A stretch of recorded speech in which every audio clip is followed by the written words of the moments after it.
Silence, the power of connection, like I talked about. Is that a little ringy out there? Does it sound like that? Because we had to mess with it the other day. I'm trying to get it back right. It's nothing they're doing wrong today. They're just trying to fix it. So, start off with Matthew 6:6, which says, when you pray, go into your room and shut the door. Pray to your Father who's in secret. Some translations say in the secret place. And your Father who sees you in secret will reward you. So, a lot of people, when you just bring up that verse, will say, well, hang on a second, Pastor. I thought we're supposed to let our light shine before men and profess Jesus publicly. And we are. The takeaway here isn't to avoid proclamation of Christ in public. It's to have intimate, meaningful, personal time with God. That's the whole point of that. It's not to hide your faith. Remember how God despises those who pray in public only for the purpose of being seen doing it. And he does. And if we back up to that verse I just read, that's Matthew 6:6, and read the verse right before it with it, Matthew 6:5 and 6. It says, here's the whole thing. It says, when you pray, do not be like the hypocrites. They love to pray standing in the synagogues and on the street corners to be seen by others. Truly I tell you, they've received their reward in full. But when you pray, go into your room, shut the door, and pray to your Father who's in the secret place, and your Father who sees in secret will reward you. So, and that's not an indictment on public prayer either. It's this whole thing is talking about making your time meaningful with God. Now, this is a mandate for intimacy with God, attainable through solace, quiet, and closeness. That's the whole point of going to be alone. It's about quiet. It's about silence. It's about that time. Even though we're talking about praying, which is not, necessarily a silent activity, and we'll unpack later why silence is necessary to get the most out of these moments, out of prayer. For the listening part, because prayer is just as much, I say this all the time, about listening as it is about talking. And in the last message, where I talked about words, the power of life and death, we briefly touched on the power of silence, but that was more in the context of restraining your words and not knowing when to say something. So this week, we're going to go dig a little deeper into it, because silence is not only the absence. Yeah, I know. I just wander around. He might have had to go. Give him something to read and let him spend a few minutes over there. He's in diapers. He's all right. Silence is not only the absence of sound, right? It's not. It's the powerful presence and the stillness where the mind is free to explore and listen. It's a God place. Silence, complete silence, is a place where the divine speaks. It's the only language that's universal. People say music's universal. No, it's not. I hear music from other cultures that makes me cringe. It's not universal. If it's universal, it's saying turn it off. And I know it doesn't. It's not the same. There's not everything. Comedy's universal. Laughter, it's not. Silence is universal. Silence is the only universal language. When we master the ability to meditate, that's to unlock the door to God's living room. The realm of silence doesn't depend on external circumstances there to be fruitful. It lifts us above the constant noises and the chatters that pollute our lives. I hope today that everyone drives home and thinks about this message, because it'll bring you something. It really will bring you something. And a lot of times when we're immersed in the noise of our lives, it drowns out something that God has placed right before us. Because Jesus meditated, we know that, and Jesus went off to be alone to hear the Father. Mark 1:35 says, and rising early in the morning, while it was still dark, he departed, and he went out to a desolate place. And there he prayed. So when we quiet the mind and silence our emotions, we enter a place where only thought and spiritual vibration into the soul rule the kingdom. The kind of thought that blankets us with serenity instead of words. But this is all divine, and it's of divine origin. It's not New Age, it's biblical. Seeking shelter in silence recharges your mind, your body, your soul, everything. But most importantly, it increases your ability to not only hear God, but to feel God's presence. Because what I talked about at the beginning is one of the biggest takeaways from this message. Silence isn't just the absence of sound. It's the stillness and presence of God. It's so rare. It's rare for a lot of people nowadays. They don't even know the benefits of it. I mean, some people, they get so accustomed to a noisy life that they don't seek out intentional silence. What's the first thing we wake up to? An alarm. Most of us, I don't, but a lot of people do. Shattering the silence. The first thing it says is, this piece is over. Get up and get started. There's days, I'm alone a lot doing the type of work I do. There's days I get up, I make the coffee, turn the coffee machine on. Then I listen to the news. And then I become a professional commentator while the news is playing. I'm talking, my mind's going a million miles an hour. I get in the truck, I'm still talking to the news because I have the news going. It's just what I do. And I mumble a few things, my own commentary. I get into the church. I edit the sermon from the week before. I get so sick of the sound of my own voice. Then I talk to myself talking on the screen. Well, that was a dumb thing to say. That was unnecessary. Why? You just said that 10 minutes ago. I have this argument with myself. Then I fill my ears with the sound of this. And I reach out to a few people to check on that are hurting or having problems. Text them, but I talk while I text. Get on my computer screen. I read the scriptures out loud while I'm writing the sermon to see if it sounds right, if I'm wording it right, if it makes sense. And then I get in my truck and I have more discussion with the news. I've been alone all day and I've experienced no silence. People probably think, well, yeah, but when I really thought long and hard about intentional silence, and I thought I can be alone, that doesn't mean I'm in silence. It's sorely needed. And that's why I said people that don't have it, intentional silence, don't know what they're missing. And I bet you, when you look at your own life, you can probably find some similarities to what I just mentioned. Alone time doesn't necessarily mean silent time. You have to seek ways. A time for silence. Going into the woods is good. Painting. I used to love painting. I haven't done it in a long time. I'm no good at it. I mean, I went to art school. And it's therapeutic for me, but you're not going to see any of my paintings hanging up in my office. But I like doing it. It calms the soul. There's things where you can still be doing something, but you're not busying your mind with a connection to the world. Like I said, the woods, any intentionally quiet environment can free your mind from external distractions. Yoga. Yeah, I don't know how people feel about yoga, but I just want to say something. I think I said this before. There was a story about some women doing yoga at a church. It was a Christian church, obviously.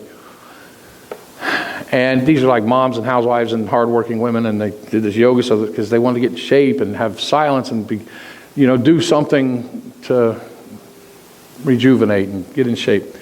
And some Christians came out of the woodwork and hammered them and openly criticized about its roots and the religion. And I don't know if it's Hindu. I don't know. But none of these women knew that. They were just exercising. And I thought, what a horrible thing to do. And I'm only saying that because if you leave here thinking, whoa, you endorsed yoga. I didn't endorse yoga.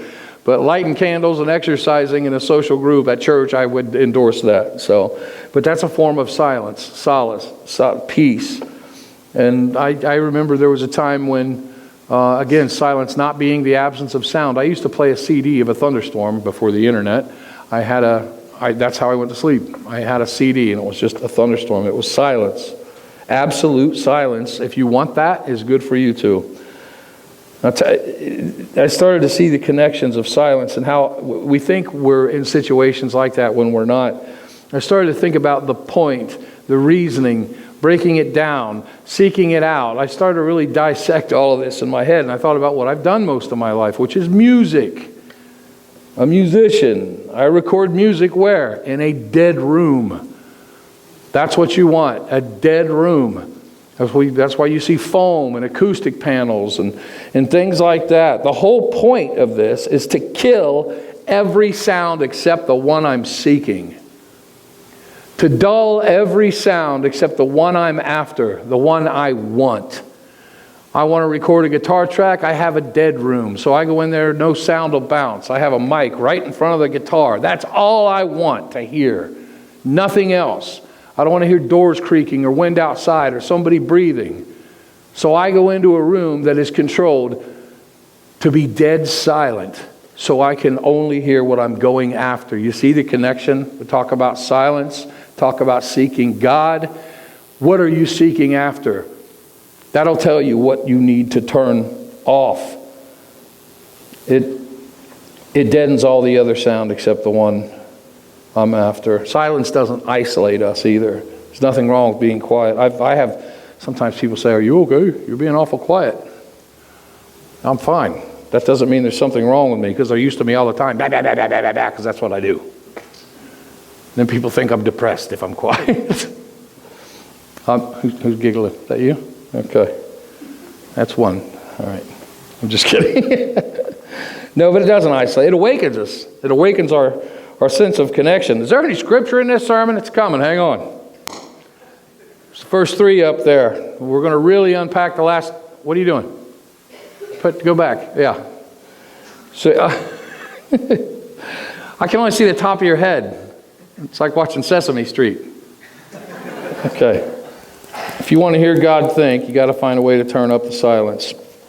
So, to immerse ourselves in the moment of now, and I've talked about that a million times. Nothing is past, present, or future to God. Everything is now. He's not subject to time. And, the quietness and that stillness doesn't record anything. It doesn't play back any activity, just the fact that you exist. There's dead rooms that are so dead, when you walk into them, they're very expensive. But you can hear your heartbeat, and you can hear the person next to you's heartbeat. And those are very expensive rooms to record in, and they cost a lot of money to make. But that's the type of spiritual silence I'm talking about seeking, to isolate the sound you're looking for. You get well acquainted with that. If you make a space for this in your life, and I promise you it will unlock understanding and gratitude that are incomprehensible. And you can see how massive your spiritual ears truly are. I mean, how many times does the Bible say, "Let him who hath ears understand"? It's not talking about the flesh flaps on the side of our skull to pick up audio sound. It's not talking about that. It's talking about spiritual ears. It's talking about the ability to hear what's being said in its entirety from our Creator. And that's the only time you can really touch eternity, because the eternal realm is where God dwells. So yeah, you know how it is when you ever have a family over or a function. I know you have. Everybody in here has. And it's insane. There's just so much chatter. What does everyone do? You make an excuse. Say, "I got to go to the car." You do something, but you go out on the front porch. I gotta get out of here. I'm going to go on the front porch for a second and get my bearings. It's just too chaotic. You've all done that, right? Yeah, don't lie. As an authority figure, used to say to me, "Don't you tell that lie." That's how she talked too. "Don't you tell that lie." Everyone's done that. I just got to step outside for a minute. Why? What's on the porch? What's on the porch that's better than what's in here? Silence, because it offers peace and clarity. Now I know we sing songs about praise and worship, and this is not the opposite of that. The grandeur of silence is a way of recognizing the majesty of God. Habakkuk 2:20. It's such a short sentence, but it's powerful. "The Lord in his holy temple, let all the earth be silent before him." So you see, praise and worship, we use that to glorify God. That's what we do at church. But silence shows reverence. Silence shows reverence for God. Silence shows that we're seeking God. In church, we glorify the Lord up here with our songs and our music, and we should. But the silence is the way you show reverence and communication. It's a sibling to praise and worship. They're in lockstep in terms of how necessary they are in the walk. So now, we're going to explore it. That's the reason I have those last 3 verses bigger, is because those verses bring home 3 powerful points about silence. Not the silence of, again, restraining your tongue, but the silence of seeking connection, the silence of isolating the voice you want to hear, the intentional silence you need to seek out. So the first one is, you can put up the first one, is silence as a space for encounter. And I'm going to read from 1 Kings 19, 11 through 13. And then we'll recap these titles at the end here. Then he said, "Go out and stand on the mountain before the Lord. And behold, the Lord passed by, and a great and strong wind tore into the mountains and broke the rocks in pieces before the Lord. But the Lord was not in the wind. And after the wind, an earthquake. But the Lord was not in the earthquake. And after the earthquake, a fire. But the Lord was not in the fire. And after the fire, a still small voice. So it was, when Elijah heard it, that he wrapped his face in his mantle, and he went out and stood at the entrance of a cave. And suddenly a voice came to him and said, 'What are you doing here, Elijah?'" Okay, here's the explanation of this. In this story, Elijah, we witness God's presence, but it's not in the spectacular displays of thundering earthquakes and fires and winds. It's in the small voice. It's in the gentle whisper. This reveals the truth that sometimes the most profound encounters with God happen in the silence of your heart. And for me, it's the solitude of the dark morning. When I do shut the noise out, and I roll the window down, and I'm driving along that river, coming here in the dark. I have times like that. And I wake up and I just start listening to what God was saying. And these are our applications. These are the 3 applications of what I just read. Create intentional space for silent reflection. Be attentive to the gentle whisper of God's guidance. We don't have to see the parting of the Red Seas or buildings fall to the ground to know when the Lord is speaking into your heart. And seek encounters with God beyond the noise of life. All of those are extrapolated, all of those life applications from that verse, and the next 2 follow. We're doing the same thing. So this type of application will help you if you're trying to comfort someone who's experiencing loss too. You know, you come to the profound truth that words aren't always necessary. Just being with them and God in the moment is what means the most. Man, you know, in our last church, when we lost the pastor's wife, and I went, and he was my mentor, and it was the strangest thing. You know, we were there, the kids were coming up the stairs from school, 5 of them. "Where's Mom?" And I didn't know what to say. No one knows what to say. And then Paul, another pastor who was my mentor's mentor, who knows me well, he showed up. We were all there for a long time. He finally bent down, he whispered to me, he said, "Drew, you haven't said a word. That's not like you." I said, "I don't know what to say. I just don't know what to say." So, I held his hand, I hugged him, and it's not always necessary to say something. I know we talked about restraining words, but there's that silence. We can feel what's going on in this room. Just being there was important. The next one is silence as a source of wisdom. This is Proverbs 17:28. "Even fools are thought wise if they keep silent, and discerning if they hold their tongues." Right? Here's the explanation. Okay, so the book of Proverbs extols a virtue of silence throughout it. It's as a source of wisdom. So sometimes in withholding words, we gain the clarity to discern, understand, to respond with wisdom. With wisdom. And it allows us to listen, learn, and grow. Now, the quote from a couple of weeks ago, I'm going to reach back 2 weeks and bring this quote to the forefront. This is a Christian speaker who said this, by the way. Adrena Sawyer, if you don't know who she is. But I said this before. I think I read it twice because this is basically a breakdown of this verse. Some misunderstand silence as weakness when it's actually grace at work, protecting what God is perfecting in private. You see what she's saying? You're allowing God to work in you. This is wisdom. This is how do you get wisdom in silence? This school of thought, this approach. It's not weakness. You're allowing God to work in you. Because the application here on the screen is practice thoughtful silence before responding. Cultivate discernment through contemplative silence. And recognize the power of restraint in conversations. And the last one is silence as a path to inner peace. And this is the one I opened up talking about the most because it's the power of connection. And that comes from Psalm 46:10. One of my favorite verses in the whole Bible. I have a plaque in my office that says this: "Be still and know that I am God. I will be exalted among the nations. I will be exalted in the earth."